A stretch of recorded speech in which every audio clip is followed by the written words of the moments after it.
এটা হইছে গিয়া সপ্তমীর দিনের ব্লগ। হ্যালো সবাইরে, বালা আছেননি সবাই? আমার নতুন আর একটা ভিডিওত সবাইরে স্বাগত জানাই। যেহেতু আজকে সপ্তমী, তাই সবাইরে জানাই সপ্তমীর অনেক অনেক শুভেচ্ছা। সপ্তমীর দিন সকালে স্নান টান হইয়া রেডি টেডি হইয়া আমরা তিনজন গেছিলাম গিয়া দুর্গাবাড়ি পুষ্পাঞ্জলি দেওয়ার লাগি। আমরা গোপালটিলা মন্দিরেও পুষ্পাঞ্জলি দেওয়া হয়, কিন্তু একটু লেট হয়ে যায়। যেহেতু আমরা মন্দিরে লেট হয়ে যায় পুষ্পাঞ্জলি দেওয়ার লাগিয়া, তাই আমরা প্রতি বছরই আমরা দুর্গাবাড়ি আই পুষ্পাঞ্জলি দেওয়ার লাগি। দেখুন কত মানুষ আইছে পুষ্পাঞ্জলি দেওয়ার লাগিয়া, মানে পূজা দেওয়ার লাগি। প্রত্যেক বছরই সপ্তমী অষ্টমী নবমীত প্রচুর মানুষ হয় দুর্গাবাড়ি।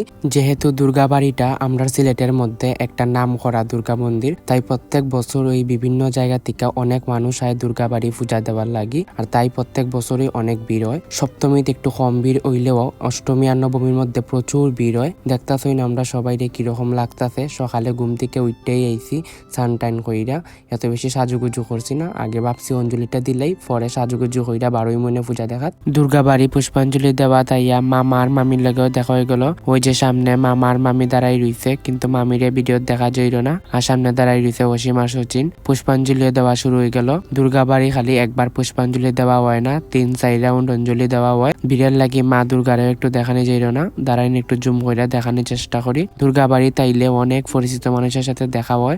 ওই যে সামনে স্নিগ্ধার মাসি দাঁড়াই রইছে, আর এদিকে অসীম আর অসীমের কিউট ছাত্র প্রমিত দাঁড়াই রইছে। অঞ্জলি দেওয়ার পরে বাসাত গিয়া অনেক সময় রেস্ট লইয়া গোপালটিলা দুর্গা মন্দির আইছি পূজাত। মন্দিরের বাইরে রাস্তাত বেশি একটা সুন্দর করে সাজানো হয়েছে না, মানে ডেকোরেশন করা হয়েছে না। যাই হোক, প্রত্যেক বছর তো আর সমান নাই। এদিকে মন্দিরের ভিতরে আইয়া দেখি মানুষ টানুষ একেবারেই নাই। যখন প্রসাদ বিতরণ শুরু হইব তখন দেখবেন প্রচুর মানুষ আইছে। এদিকে মা দুর্গার গানও বুক লাগানি শুরু হয়ে গেছে। এদিকে ডাক বাজানি দেখিয়াই আইছি, ডাকে শব্দ শোনার লাগিয়া। একটু পরে প্রসাদ বিতরণ শুরু হইব, তার লাগিয়া মানুষ আগে ভাগে লাইন ধইরা রাখছে। পরে যদি লাইন না পায়, দুপুরে প্রসাদ খাইয়া বিকালের দিকে বারইছে এখন পূজা দেখাত। যাইমো একটু নয়া সড়কের দিকে।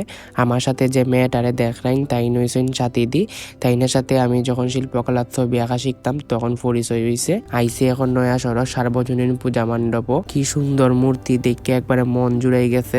নয়া সড়ক বাঁকা সময় পূজা দেখা আইসি এখন দুফা দিঘির পার একটা পূজা দেখাত। তারাও খুব সুন্দর কইরা সাজাইছে, আর মূর্তিটা দেখতে অনেক সুন্দর হইছে। পূজা দেখতে দেখতে গরম লাগি গেছে, তাই দুইজনে বইয়া ফ্যানের তলে বাতাস খাইতে খাইতে ডাকের বাজনা শুনতাছি। আর ডাকের শব্দ শুনতে আমার খুব ভালোই লাগে। দুফা দিঘির পার থেকে পূজা দেখা এখন আইসি রামকৃষ্ণ মিশনও পূজা দেখাত। আর কোনো জায়গাত পূজা দেখাত যায় আর না যায়, রামকৃষ্ণ মিশনও প্রত্যেক বছরই পূজা দেখতামাই। রামকৃষ্ণ মিশনও আওয়ার মূল কারণ হয়েছে গিয়া প্রসাদ খাওয়ার লাগি। আর রামকৃষ্ণ মিশনের প্রসাদ প্রত্যেক বছরই খুব স্বাদ হয়। মা দুর্গার কাছে ভক্তি দিয়া আইলাম এখন প্রসাদ খানিত। প্রসাদ কিন্তু দুপুর 1টা থেকে রাত 8-9টা পর্যন্ত এখানে প্রসাদ খাওয়ানি হয়। রামকৃষ্ণ মিশন থেকে আইসি এখন বলরাম জিউ রাখরাত পূজা দেখাত। তারা একবারে রাস্তার সামনে থেকে মন্দিরের ভিতরে পর্যন্ত সাজাইছে।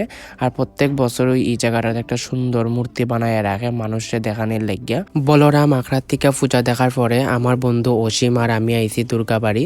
আসলে দুর্গাবাড়ি এখন আইতে আসলাম না, একটা দরকারে আইছি। প্রত্যেক বছর মন্দিরের বাইরে একটা খালি জায়গা থাকে, এই খালি জায়গার মধ্যে ছোট একটা মেলার মতো বয়। আর এই মেলাত বিভিন্ন ধরনের দোকানও বয়। দুর্গাবাড়ির থেকে আমরা পাড়ার পূজা তাইলাম, আইয়া দেখি আমার বোন আরতি করতেছে, তাই একটু ভিডিও করে রাখলাম।